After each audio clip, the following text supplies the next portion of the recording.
اذان اور اقامت کے صحیح ہونے کے لیے 6 شرطیں، 6 شرطوں کا ہونا ضروری ہے، شرطیں پوری کرنا ضروری ہے۔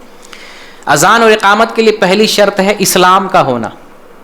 اسلام نہ ہو یعنی آدمی مسلمان نہ ہو تو نہ اذان درست ہے نہ ہی اقامت درست ہے۔ کوئی کافر آ کے مسجد میں اذان دے دے تو اس کا اعتبار نہیں کیا جائے گا۔ اذان دینے کے لیے اسلام ضروری ہے، مسلمان ہونا ضروری ہے۔ اقامت کے درست ہونے کے لیے مسلمان ہونا ضروری ہے۔ تو اذان اور اقامت کے لیے پہلی شرط کیا ہے؟ اسلام کا ہونا۔ دوسری شرط ہے عقل کا ہونا۔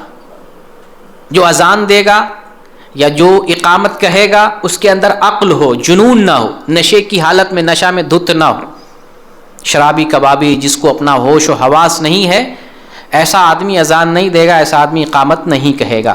حتیٰ کہ جو غیر ممیز بچہ ہے، وہ بچہ جس کو شعور نہیں، تمیز نہیں ہے، وہ بھی اذان نہیں کہے گا، وہ بھی اقامت نہیں کہے گا۔ جس کے اندر تمیز ہے، جس کے اندر شعور ہے، وہی اذان دے اور وہی اقامت کہے۔ یہ دوسری شرط۔ دوسری شرط کیا ہے؟ عقل کا ہونا۔ تیسری شرط ہے مرد کا ہونا۔ اذان کے درست اور صحیح ہونے کے لیے ضروری کیا ہے؟ کہ وہ مرد ہو۔ عورت اذان نہیں دے گی۔ اذان کے لیے ضروری ہے اس کے صحیح ہونے کے لیے کہ مرد ہو، مرد اذان دے تبھی جو ہے وہ اذان یا اقامت درست ہوگی۔ حتیٰ کہ اگر مخنث ہجڑا جسے خواجہ سرا کہتے ہیں وہ اذان دے دے یا اقامت کہے تو اس کا بھی اعتبار نہیں ہوگا، کیونکہ اس کے مرد ہونے میں تو شک ہے، ظاہر سی بات کامل وہ مرد نہیں ہوتا ہے۔ تو جو کامل مرد ہے وہی اذان دے گا اور وہی جو ہے اقامت کہے گا۔ چوتھی شرط ہے نماز کا وقت داخل ہونا، تبھی اذان درست ہوگی اور تبھی اقامت بھی درست ہوگی۔ نماز کا وقت داخل نہیں ہوا، اذان دے تو وہ اذان کفایت نہیں کرے گی۔ اذان دینے کے لیے ضروری ہے وقت کا داخل ہونا، اگر وقت داخل نہ ہو تو اذان درست نہیں ہوگی۔ ہاں، 2 اوقات، 2 اذانیں ایسی ہیں جو وقت سے پہلے دی جا سکتی، 2 اذانیں۔ ایک اذان کیا ہے؟ فجر اول کی اذان۔ فجر میں 2 اذان دے سکتے ہیں۔ ایک اذان رات ہی میں دینا چاہے تو رات ہی میں ایک اذان دی جا سکتی ہے، فجر اول، اور ایک ہے فجر ثانی۔ فجر ثانی یہ اصل ہے فجر کی اذان، تو فجر اول کی اذان دی جا سکتی ہے، لیکن فجر ثانی کی جو اذان ہے، فجر کی نماز کی جو اذان ہے، وہ تو وقت ہی پر دینا ہے، وقت سے پہلے نہیں۔ لیکن فجر اول کی جو اذان ہے وہ پہلے دے سکتے ہیں۔ نبی کریم صلی اللہ علیہ وسلم نے حکم دیا ہے کہ جب بلال اذان دیتے رہیں کیا کرو؟ کھاتے رہو۔ یہ رمضان کے معاملے میں کہا گیا جب بلال اذان دے تو کھاتے رہو، یہاں تک کہ ابن ام مکتوم اذان دینے لگے۔ جب ابن ام مکتوم اذان دینے لگے تو کھانے پینے سے رک جاؤ، اب یہ فجر کی اذان ہو رہی ہے۔ تو پہلی اذان جو ہے وہ وقت سے پہلے دے سکتے ہیں، وہ تنبیہ کے طور پہ ہے، تہجد کے لیے بیدار ہونا ہو یا فجر کے لیے تیاری کرنی ہو، نیند سے لوگوں کو جگانا ہو تو ایک اذان پہلے دی جا سکتی ہے۔ یہ ایک پہلی اذان تھی۔ ایک دوسری اذان ہے جو وقت سے پہلے دے سکتے ہیں، وہ جمعہ کی اذان ہے۔ جمعہ کی اذان ظہر کی طرح نہیں ہے۔ جمعہ کی نماز، جمعہ کا خطبہ، اس کے اندر کچھ رعایت ہے۔ جمعہ کی اذان پہلے بھی دی جا سکتی ہے، خطبہ بھی وقت سے پہلے دیا جا سکتا ہے، جمعہ کی نماز بھی وقت سے پہلے بھی پڑھی جا سکتی ہے، لیکن بہتر یہی ہے کہ جمعہ کی اذان اور خطبہ اور نماز بھی اسی طرح سے ہو جیسے ظہر کی نماز پڑھی جاتی ہے، زوال ہو جائے۔ ابھی وقت کا ذکر ہم کریں گے، اوقات بتائیں گے آپ کو۔ تو افضل یہی ہے کہ جمعہ کی نماز، اذان، یہ سب جو ہے ظہر کا وقت داخل ہونے کے بعد ہو، لیکن اگر پہلے بھی اذان دے دی جائے تو کفایت کر جائے گی، دے سکتے ہیں، جائز ہے۔ ایک صحابی ہیں عبداللہ بن سیدان سلمی رضی اللہ تعالیٰ عنہ۔ عبداللہ بن سیدان سلمی، علماء نے ان کو صحابہ میں درج کیا ہے۔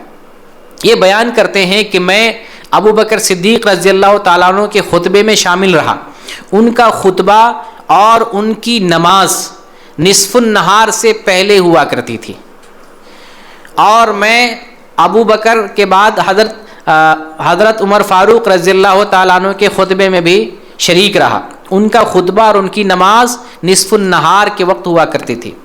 میں عثمان رضی اللہ تعالیٰ عنہ کے خطبے میں بھی شریک رہا، ان کا خطبہ اور ان کی نماز نصف النہار کے بعد ہوا کرتی تھی۔ آگے کیا فرماتے ہیں؟ کسی صحابی نے، یعنی صحابہ میں سے کسی نے ان حضرات کے فعل پر اعتراض نہیں کیا۔ نصف النہار کسے کہتے ہیں؟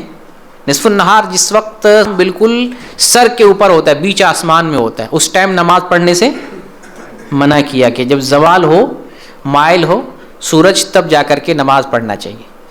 تو ایک کا خطبہ اس سے پہلے، نصف النہار سے پہلے، پھر دوسرے کا خطبہ حضرت عمر کے زمانے میں نصف النہار کے وقت، تیسرے کا حضرت عثمان کا خطبہ رضی اللہ تعالیٰ عنہ کا خطبہ نصف النہار کے بعد. تو اس کے مطلب یہ ہے کہ جمعہ کے اندر کچھ رعایت ہے، اگر پڑھنا چاہے تو زوال سے پہلے یا زوال کے بعد بھی نماز جمعہ یا خطبہ اذان دے سکتے، اس میں کوئی حرج نہیں. لیکن بہتر ہے کہ اگر ظہر کا وقت داخل ہو جائے تب جو ہے جمعہ کی اذان دینی چاہیے.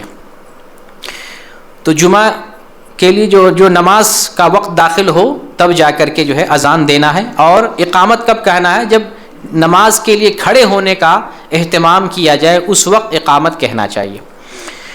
پانچویں شرط ہے اذان اور اقامت کے درست ہونے کے لیے، وہ ہے ترتیب اور تسلسل کا ہونا. جیسے وضو میں نے بتایا تھا کہ وضو جب کریں گے تو وہ ترتیب جو اللہ تعالیٰ نے بتائی ہے، رسول اللہ صلی اللہ علیہ وسلم نے جس ترتیب پر وضو کر کے دکھایا ہے اسی ترتیب سے ہمیں وضو کرنا ہے. اذان اور اقامت میں بھی اسی ترتیب سے ہمیں اذان اقامت کہنا ہے جو ترتیب ہمیں رسول اللہ صلی اللہ علیہ وسلم نے سکھائی ہے. اور اس میں تسلسل کرنا، یعنی پے در پے، تاخیر نہیں کرنی، ایک کلمہ کہہ دیے پھر جو ہے بیٹھے ہوئے انتظار کر رہے، نہیں، پے در پے تسلسل کے ساتھ ہمیں اذان اور اقامت کہتے رہنا چاہیے. یہ پانچویں شرط ہے. چھٹی اور آخری شرط ہے کہ اذان اور اقامت عربی زبان میں کہنا چاہیے. جو مسنون الفاظ وارد ہیں شریعت میں ان الفاظ کے ذریعے عربی زبان ہی میں کہنا چاہیے. کوئی اذان دوسری زبان میں کہے، دوسرے طریقہ سے کہے تو اذان نہیں مانی جائے گی، یا اقامت کسی دوسرے انداز میں، دوسرے طریقہ سے، دوسرے الفاظ میں کہے تو اقامت نہیں مانی جائے گی. اذان اور اقامت کے لیے ضروری ہے صحیح ہونے کے لیے کہ عربی زبان میں اور انہی الفاظ میں جو الفاظ مسنون ہیں جن کے ذریعے تعلیم دی گئی ہے اسی طریقے سے کہنا چاہیے. یہ اذان اور اقامت کے تعلق سے 6 شرائط تھیں.